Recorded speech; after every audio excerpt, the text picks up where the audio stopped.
ಆಳಂದ ಕ್ಷೇತ್ರದ ಬಗ್ಗೆ ರಾಹುಲ್ ಗಾಂಧಿ ಅವರು ದೊಡ್ಡ ಆರೋಪ ಮಾಡಿರುವಂತದ್ದು. ಈ ಬಗ್ಗೆ ಮಾತಾಡೋದಕ್ಕೆ ಆಳಂದ ಕ್ಷೇತ್ರದ ಶಾಸಕರು ನಮ್ಮ ಜೊತೆ ಇದ್ದಾರೆ. ಸರ್, ಈಗ ರಾಹುಲ್ ಗಾಂಧಿ ಅವರು ದೊಡ್ಡ ಆರೋಪ ಮಾಡಿರುವಂತದ್ದು ಸರ್, ಏನು ಕ್ಷೇತ್ರದಲ್ಲಿ ಯಾವ ತರ ಆಗಿದೆ ಅಂತ ಹೇಳಿ ಸರ್. ನನ್ನ ಕ್ಷೇತ್ರದಲ್ಲಿ ಎಲೆಕ್ಷನ್ಗಿಂತ ಮುಂಚೆ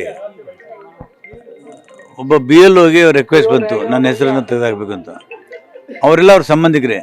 ಅವ್ರಿಗೆ ಗೊತ್ತಾದ ಮೇಲೆ ಕೇಳಿದ್ರು, ನೀನು ರಿಕ್ವೆಸ್ಟ್ ಲೆಟರ್ ಕಳಿಸಿದಾನಂತ, ರಿಕ್ವೆಸ್ಟ್ ಬಿ ಫಾರ್ಮು ಕಳಿಸಿಲ್ಲ ಅಂತ ಹೇಳಿದ್ರು. ಮತ್ತು ಯಾರು ಕಳಿಸಿದ್ರು ಗೊತ್ತಿಲ್ಲ, ಎಲ್ಲಿಂದ ಬಂತು ಗೊತ್ತಿಲ್ಲ.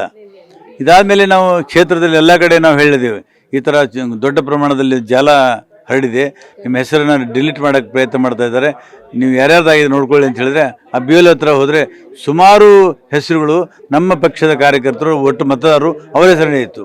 ಇದಾದಮೇಲೆ ನಾವು ದೊಡ್ಡ ಗಲಾಟೆ ಮಾಡಿದ್ಮೇಲೆ ಸ್ಟೇಟಸ್ ಕೋ ಮೇಂಟೈನ್ ಮಾಡಿದ್ರು, ಯಥಾಸ್ಥಿತಿ ಮೇಂಟೈನ್ ಮಾಡಿದ್ರು ಅನ್ನೋ ಕಾರಣಕ್ಕಾಗಿ ನಾನು ಎಲೆಕ್ಷನ್ ಗೆದ್ದೆ. ಇಲ್ಲದಿದ್ದರೆ ನಾನು ಎಲೆಕ್ಷನ್ದಲ್ಲಿ ಸೋತಿದ್ದೆ. 18ರಲ್ಲಿ ಬರೀ 672 ಓಟಲ್ಲಿ ಸೋತಿದ್ದೆ. ಆ ಸಲ ನಾನು ಈ ಜಾಲ ನಡೆದಿದೆ ಅಂತ ನಾನು ಗಮನ ಕೊಡಲಿಲ್ಲ. ಈ ಸಲ ಅದೇ ಜಾಲ ಮತ್ತು ನಡೆದಿತ್ತು. ನನಗೆ ಗಮನಕ್ಕೆ ಗೊತ್ತಾದ ಮೇಲೆ ನಾವು ಗಲಾಟೆ ಮಾಡಿದ್ವಿ. ಇಷ್ಟು ದಿವಸ ನಾವು ಬೆನ್ನತ್ತಿದ್ದೀವಿ. ಅಲ್ಲಂಟಿ DYSP ಕಡೆಯಿಂದ ಎನ್ಕ್ವೈರಿ ಆಗಲಿಲ್ಲ, ಅಡಿಷನಲ್ SP ಕಲಬುರಗಿ ಕಡೆಯಿಂದ ಎನ್ಕ್ವೈರಿ ಆಗಲಿಲ್ಲ, ಶಿವಡಿ ಕಡೆಯಿಂದ ಕೂಡ ಎನ್ಕ್ವೈರಿ ಆಗ್ತಾ ಇದೆ, ಅದರ ಸಹಕಾರ ಇಲ್ಲ. ಚುನಾವಣೆ ಆಯೋಗ ಯಾಕೆ ಸಹಕಾರ ನೀಡ್ತಾ ಇಲ್ಲ? ಅದು ಯಾರು ಕಂಪ್ಲೇಂಟ್ ಕೊಟ್ಟಿದ್ದಾರೆ?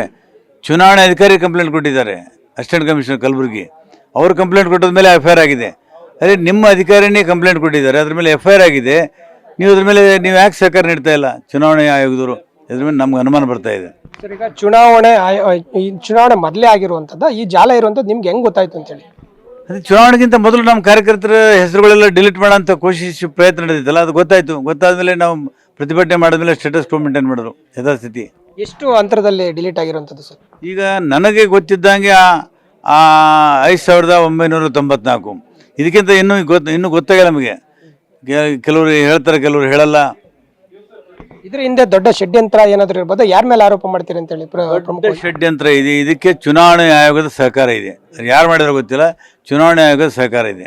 ಈಗ ರಾಹುಲ್ ಗಾಂಧಿ ಅವರು ಹೇಳ್ತಾ ಇರುವಂತದ್ದು, ಮುಖ್ಯ ಚುನಾವಣಾ ಆಯುಕ್ತರು ಕೂಡ ಇದರಲ್ಲಿ ಭಾಗಿಯಾಗಿದ್ದಾರೆ, ಅವರು ಆ ಮತಗಳನ್ನ ಕಾಪಾಡುವಂತ ಪ್ರಯತ್ನ ಮಾಡ್ತಾ ಇದ್ದಾರೆ ಅಂತ. ಆ ಜವಾಬ್ದಾರಿನ ಚುನಾವಣೆ ಮುಖ್ಯ ಅಧಿಕಾರಿಗಳು ಹೊರಲೇಬೇಕು. ಯಾಕಂದ್ರೆ ಅವ್ರ ಕಚೇರಿಯಿಂದ 18 COD ಇಲ್ಲಿಂದ ಹೋದಂಥ ಪತ್ರಗಳಿಗೆ ಉತ್ತರ ಬಂದಿಲ್ಲ ಅಂದ್ರೆ ಅದಕ್ಕೆ ಕಾರಣೀಭೂತರು ಯಾರು ಅಂತ ಸ್ಪಷ್ಟವಾಗ್ತದಲ್ಲ.